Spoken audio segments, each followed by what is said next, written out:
this episode, we're going to be looking at some of the recent changes with Kamal and how it can lower your services costs by using a local registry instead of something like Docker Hub, and then also some of the recent changes.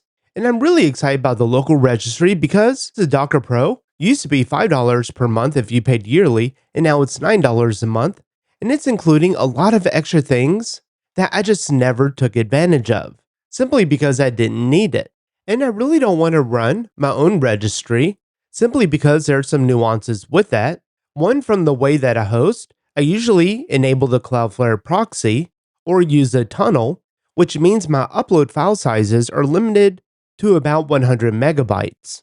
And most Docker images, or even the steps within the image, will exceed that, which that could all be mitigated by exposing the host and using port forwarding with Let's Encrypt for the SSL certificate.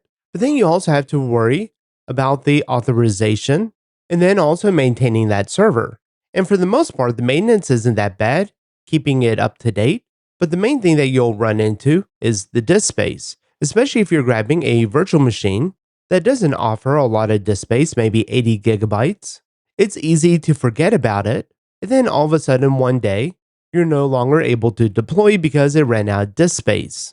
So I'm excited about some of the changes in Kamal, and that's what we're going to look at in this episode. To watch this full episode and more videos, visit driftingruby.com and subscribe to the Pro membership.